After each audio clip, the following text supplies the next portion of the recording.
Hi hello नमस्कार. माझ्या YouTube चॅनलवर सर्वांचं मनापासून स्वागत आहे. बरेच दिवस झाले व्हिडिओ टाकला नव्हता कारण जर तब्येत बरी नव्हती म्हणून, आणि आज टाकलेला आहे. तर मी छानपैकी असे डिंकाचे आणि मेथीचे लाडू बनवले, त्याचाच व्हिडिओ आज पोस्ट केलेला आहे. आणि खरंच खूप छान आणि खूप टेस्टी झालेले आहेत. सध्या हिवाळ्याचे दिवस चालू आहे, त्याच्यामुळं हे लाडू खाणं खरंच शरीरासाठी गरजेचं आहे आणि लहान मुलांसाठी तर खरंच खूप गरजेचं आहे. तर आता सर्वात प्रथम आपण याची रेसिपी पाहूया. तिथे छानपैकी मी गहू असे मस्त भाजून घेतलेले आहेत. त्यानंतर एका कढईमध्ये तूप घेऊन त्या तुपामध्ये 1 वाटी बदाम, 1 वाटी काजू हे आपल्याला मस्तपैकी परतून घ्यायचे आहेत. त्यातच ॲड केलेलं आहे मी अर्धी वाटी अक्रोड ॲड केलेला आहे, तसंच पिस्ता 1 वाटी. आणि हे सगळं आपल्याला छानपैकी असं परतून घ्यायचं आहे आणि तेही तुपात भाजायचं आहे आपल्याला. हे पहा, आणि मंद आचेवरती भाजायचं आहे की जेणेकरून जर मोठा गॅस केला तुम्ही तर ते कदाचित करपू शकतं म्हणून. आणि जास्त काही भाजायचं नाही, नॉर्मल आपल्याला 2 ते 3 मिनटं फक्त आपल्याला ते गरम करून छानपैकी घ्यायचं आहे. हे पहा, आणि जेव्हा तुम्ही हे भाजता त्याचा वास खरंच खूप सुंदर येतो. आता ते ॲड करणार आहे मी जे आपल्या खरबूजच्या ज्या बिया असतात ना, खरबूज म्हणा टरबूजच्या बिया असतात ना, त्या बिया मी पण अर्धी वाटी ॲड केलेल्या आहे. तर आता ह्या बिया तुम्ही नंतर शेवटी लाडू करतानाही टाकू शकता, पण मी त्या बारीक क्रश करून टाकणार आहेत कारण माझी मुलं त्या बिया तशा खात नाहीत, म्हणून मी मिक्सरमध्येच बारीक करून ते ॲड करणार आहे. तुम्ही तशाही टाकू शकता, लाडू तसेही छान लागतात. आणि यात ॲड करून ते बारीक करून टाकलं तरीही लाडू छान लागतात. फक्त टाकण्याला जास्त महत्त्व आहे. आता यात ॲड केलेलं आहे किशमिश म्हणजे मनुका ॲड केलेला आहे. ती अर्धी वाटीच टाकलेली आहे कारण मनुके जास्त मुलांना आवडत नाही म्हणून थोडेसेच ॲड केलेले आहेत. आता छानपैकी आपल्याला हे परतून घ्यायचं आहे. बघा, मंद आचेवरती छानपैकी आता हे असं परतलेलं आहे. कुठली गोष्ट करताना जर ती मनापासून आणि आवडीने केली ना तर ती खरंच खूप छान होती. पण हे लाडू खूप दिवस झाले बनवले नव्हते, ह्या वर्षी मी फर्स्ट टाईम असे बनवत आहे आणि तेही खूप छान आणि खूप टेस्टी झाले होते. तुम्ही पाहू शकता, खरंच खूप सुंदर झाले होते लाडू हे. आता छानपैकी आपले हे ड्रायफ्रूट्स हे परतून झालेले आहेत. ते काढून घेऊन दुसऱ्या कढईमध्ये मी मखाना टाकलेला आहे. आता तुम्ही म्हणता हे कॅरीबॅगमध्ये टाकतं, तर मी हे सगळं साफ करून घेतलेलं आहे. आणि हे तुपामध्ये छान मखाना आपल्याला फ्रेश असा भाजून घ्यायचा आहे, थोडं परतून घ्यायचं आहे. जास्त काही भाजायचं नाही आहे कारण तो ऑलरेडीच क्रश असतो. मस्तपैकी तुपामध्ये त्याला गरम करून घेतलेला आहे असा. हे पहा, मखानाही मुलांसाठी खरंच खूप छान आणि पौष्टिक असतो. आता आपण सगळ्या वस्तू ह्या तुपामध्ये भाजलेल्या आहेत. फक्त आपला जो डिंका आहे ना तो तेलात भाजायचा आहे. कारण सांगते, तूप हे थोड्या वेळाने थंड झाल्यानंतर ते थोडंसं असं घट्ट होतं आणि तेलामध्ये जर तुम्ही डिंक भाजला तर तो छानपैकी असा फुलून येईल आणि तो जास्त चिकट असा चिवट होणार नाही, म्हणून मी हा डिंक फक्त तेलात असा तळलेला आहे. बाकी सगळ्या वस्तू आपण तुपातच भाजायच्या आहेत. फक्त जे आहे ते डिंकच मी तेलामध्ये भाजलेला आहे कारण तो जास्त चिकट होऊ नये म्हणून. कारण डिंक हा आपल्यासाठी खरंच कमरेसाठी खरंच खूप छान आणि उपयुक्त असतो, म्हणून डिंक टाकणे गरजेचे आहे. त्यामुळे त्याला डिंकाचे लाडू असे म्हणतात.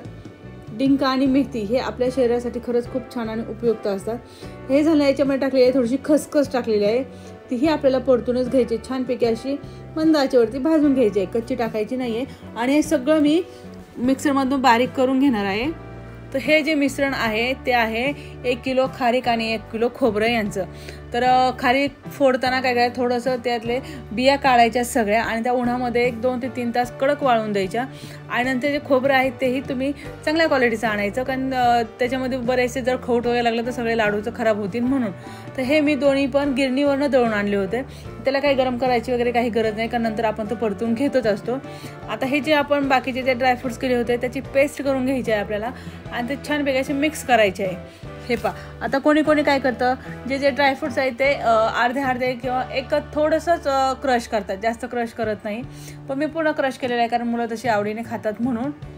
हे पहा, छानपैकी ते सगळं आता हे मिक्सरमधून काढून आपल्याला हे मिक्स करून घ्यायचं आहे. या पद्धतीने आता सगळे मिक्स करून घेतलेलं आहे. आता आपण कढईमध्ये ही जी मेथी टाकलेली आहे ती 6 तास भिजत घातली होती. सर्वप्रथम मेथी मंद आचेवरती भाजून घ्यायची, ती छानपैकी मिक्सरला अशी बारीक वाटून घ्यायची आणि नंतर ती तूप आणि दूध यामध्ये ती भिजत घालायची, जेणेकरून ती लाडूमध्ये मिक्स केल्यानंतर कडू लागणार नाही. जर तुम्ही डायरेक्ट जर मेथीची पेस्ट जर टाकली तर ती कडू लागण्याची शक्यता असते, पण जर तुम्ही या पद्धतीनं ती दुधात आणि तुपात जर भिजत घालून केली तर ती कधीही कडू लागणार नाही. त्यामुळं ही जी आहे मेथी मी 6 तास किमान 6 ते 8 तास ही दूध आणि तुपामध्ये भिजत घातलेली आहे आणि नंतर ती परतून घ्यायची. परतून झाल्यानंतर ती थोडीशी अशी घट्ट होती. नंतर ती आपल्याला जे आपण मिश्रण तयार केलं आहे त्यामध्ये ती ॲड करायची आहे. हे पहा, आता हे सगळं मिश्रण आपल्याला एकजीव करून घ्यायचे. हे बघा या पद्धतीनं जेवढं तुम्ही मेथी किंवा जे बाकीचे जे आपण ड्रायफ्रुट्स वगैरे टाकलेले आहे ना ते छान अशी पेस्ट करून घेतलेली आहे, छानपैकी परतून घेतलेलं आहे. कारण हे लाडू जास्त वेळ टिकतात, किमान हे 2 ते 3 महिने हे लाडू टिकतात, त्यांना काहीही होत नाही. कारण या लाडूमध्ये आपण पाण्याचा वापर बिलकुल करत नाही आहे, फक्त तूप आणि दूध याचाच वापर केलेला आहे. हे बघा हे छानपैकी यात मिक्स करून घेतलेलं आहे आणि याच्यातमध्ये वेलची पावडर टाकलेली आहे, कारण जेणेकरून स्वाद छान येईल, वास छान येईल म्हणून यामध्ये टाकलेलं आहे वेलची पावडर. आता सगळ्यात महत्त्वाचं काम म्हणजे आपल्याला यात गूळ ॲड करायचा आहे. कारण सांगते गूळ कसा करायचा, तर सर्वप्रथम गूळ हा पूर्णपणे किसून घेतलेला आहे आणि याच्यामध्ये मी 1 किलो तूप टाकलेलं आहे. गावरान तुपामध्ये बनवायचं 1 किलो तूप टाकलेलं आहे आणि त्यात हा 1 किलोचाच गूळ टाकलेला आहे. आणि हा गूळ आपल्याला फक्त विरघळून घ्यायचा आहे, त्याला आपल्याला शिजवायचा नाही. आणि हा तूप आपल्याला तुपामध्येच विरघळून घ्यायचा आहे, पाण्यामध्ये शिजवून घ्यायचा नाही. आता हे पहा, आता यात थोडंसं मी जायफळ ॲड केलेलं आहे, कारण जायफळाने खरंच खूप छान टेस्ट येते. आता हा गूळ आपला पूर्णपणे विरघळलेला आहे. जर तुम्ही फोडून टाकला तर त्याचे गट्टे राहू शकतात, म्हणून हा गूळ पूर्णपणे मी किसून घेतलेला आहे आणि किसल्यानंतरच तो गूळ छानपैकी असा पातळ करून घेतलेला आहे, विरघळून घेतलेला आहे. हे पहा, जास्त काय त्याला शिजवत बसायचं, जर जास्त जेवढा तुम्ही गूळ शिजवसाल तेवढा तो लाडू कडक होणार. जर तुम्हाला स्मूथ आणि छान असा लाडू बनवायचा असेल तर गूळ फक्त आपल्याला विरघळून घ्यायचा आहे आणि गूळ विरघळल्यानंतर त्यात आपल्याला हे मिश्रण जे आहे ते ॲड करायचं आहे. असं थोडं थोडं ॲड करायचं आहे, जास्त नाही, सगळं एकदम नाही टाकायचं, जसं मावेल तसं थोडं थोडं ॲड करायचं आहे. हे पहा या पद्धतीनं.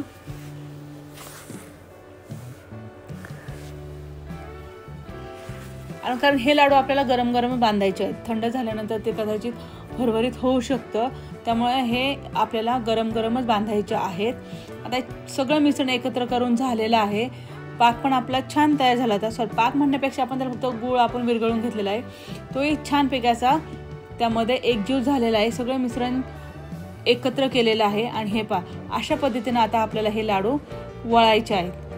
तुम्ही तुमच्या आवडीप्रमाणे छोटे मोठे कसेही बांधू शकता.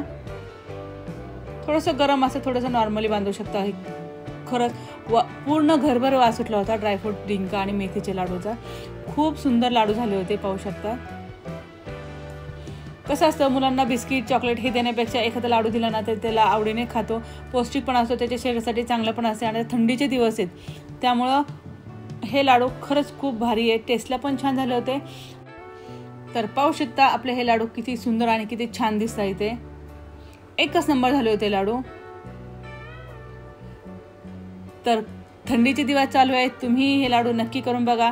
जर ही रेसिपी आवडली असेल तर व्हिडिओला लाईक करा, शेअर करा आणि सबस्क्राईब करायला मात्र विसरू नका. लवकरच भेटू पुढच्या ब्लॉगमध्ये. तोपर्यंत बाय बाय.